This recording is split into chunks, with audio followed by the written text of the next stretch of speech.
Hello friends, I am doctor Mohit Shah. I am a consultant psychiatrist practising in Mumbai. आज हम बात करेंगे एडिक्शन के बारे में। एडिक्शन आजकल बहुत कॉमन हो गया है और एडिक्शन तरह तरह का होता है। ऐसा नहीं कि एडिक्शन सिर्फ अल्कोहल का होता है या निकोटिन का होता है।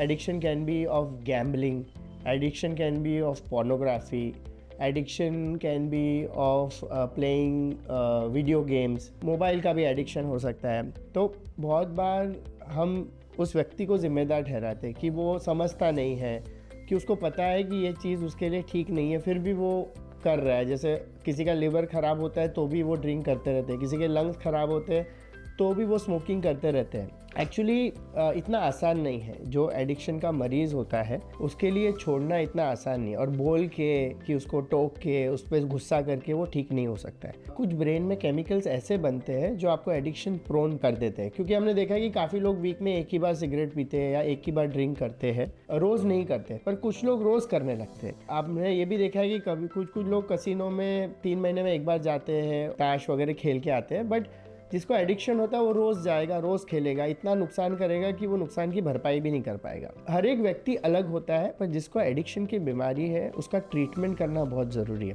और उसका ट्रीटमेंट एक साइकेट्रिस्ट ही कर सकता है, क्योंकि जिसको एडिक्शन की बीमारी है उसको कुछ दवाइयों की ज़रूरत होती है जो इस बीमारी को ठीक कर सके। जो हम बोलते हैं ना कि वो अपनी इच्छा पे कंट्रोल कर सके, अपने आप को रोक सके।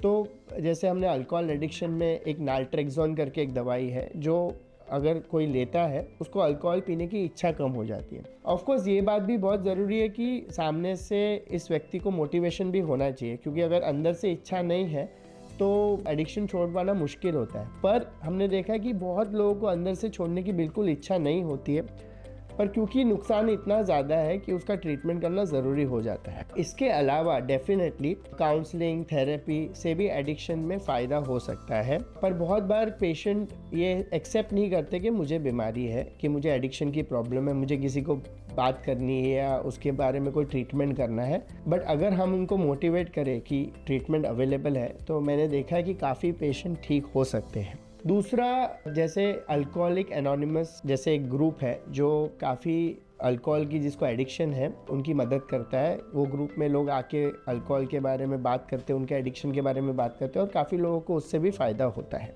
इसके अलावा एडिक्शन ड्रग्स का भी हो सकता है, जैसे कुछ दवाई खाने का एडिक्शन या कोकेन, एमडी, इसका भी एडिक्शन होता है जो बहुत ही तकलीफ़ देता है, और उससे छूटने के लिए कभी कभी रिहैबिलिटेशन सेंटर में भी जाना पड़ सकता है। अल्कोहल के लिए भी एडिक्शन अगर बहुत ज़्यादा है तो रिहैब सेंटर्स में भी पेशेंट को जाना पड़ सकता है, क्योंकि ये एडिक्शन जल्दी ठीक नहीं होते हैं। आप लोग मुझसे पूछेंगे कि पता कैसे चले कि हमको एडिक्शन है। देखिए, अगर कोई भी तरह का एडिक्शन आपको आपकी पारिवारिक और आपके प्रोफेशनल जीवन में तकलीफ़ देता है तो उसको हम एडिक्शन बोल सकते हैं। जैसे हम एग्जाम्पल सेट करते हैं कि फ़ोन का एडिक्शन, अगर आपको फ़ोन का एडिक्शन है तो अगर आप फ़ोन में इतना टाइम व्यस्त कर रहे हो ताकि आपकी पढ़ाई नहीं हो रही है, आपका काम में ध्यान नहीं दे पा रहे हो, या आपके घर में लोग आपको कंप्लेन करते हैं कि आप हमेशा फ़ोन पे ही रहते हैं, उसको हम बोलते हैं कि इसको स्क्रीन का एडिक्शन है। जैसे प्रोफेशनल और पर्सनल लाइफ को अगर कोई भी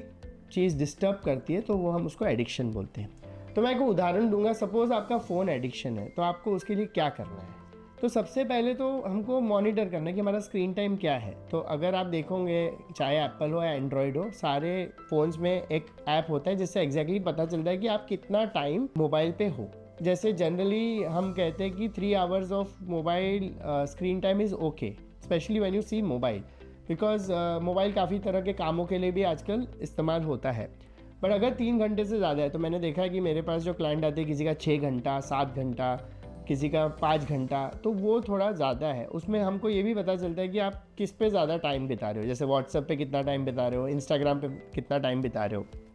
तो हमें कॉन्शियसली जब हमको पता रहता है कि आपको इतना स्क्रीन टाइम इस ऐप में है, तो आप कॉन्शियसली उसको कम कर सकते हो। शायद स्क्रीन एडिक्शन के लिए ट्रीटमेंट की ज़रूरत नहीं पड़ेगी। स्क्रीन एडिक्शन के लिए अगर आपका अवेयरनेस भी होता है कि आपको समझ रहा है कि मैं कहीं ना कहीं बढ़ रहा है मुझे, तो हम उसको कम कर सकते हैं। पर बहुत बार देखा है कि अगर आपको इंटरनली आप एंशियस हो और आप डिप्रेस्ड हो और आपका मूड अच्छा नहीं है, तो हम उसको बोलते हैं कि स्क्रॉल करते रहना, जिसको हम बोलते हैं कि पूरा टाइम मोबाइल पे स्क्रॉल करना, because you are using that screen as a escape way out, कि आपको क्योंकि कुछ करने को है नहीं, आप अंदर से इतने तकलीफ में हो, तो आप ये स्क्रीन पे टाइम इतना बिता रहे हो। तो अगर वो भी है, तो अगर आप उसका एंजाइटी का या डिप्रेशन का या आपको जो भी साइकोलॉजिकल डिस्ट्रेस है उसका आप ट्रीटमेंट करते हो, तो ऑटोमेटिक आपका स्क्रीन का एडिक्शन कम हो सकता है। सो ये सिंपल चीज़ है जो आप कर सकते हैं। सो सबसे पहले आप please all of you should go and check your mobile usage कि आपका स्क्रीन टाइम कितना है।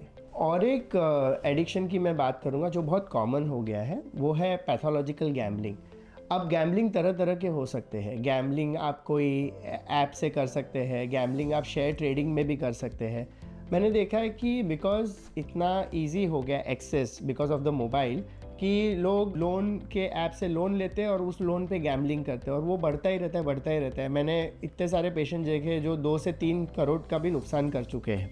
जब नुकसान बहुत ही ज़्यादा हो जाता है, वो नुकसान की भरपाई करने के लिए और लोन लेते हैं और तरह तरह के लोगों से पैसा मांगते हैं और परेशान हो जाते हैं। ये भी एक तरह का एडिक्शन है जो हमको रियलाइज़ नहीं होता है, पर इसका ट्रीटमेंट अवेलेबल है, क्योंकि ये एडिक्शन इतना प्रबल होता है कि आप अगर गैम्बलिंग नहीं करते या वो ऐप में आप अपने पैसा नहीं देखते हैं, तो आपको घबराहट होने लगती है, आपको नींद नहीं आती, तो तरह तरह के आपको लगता है कि मैं जाके वो ऐप में देखूँ, पैसे और बनाऊँ या पैसे और इन्वेस्ट करूँ।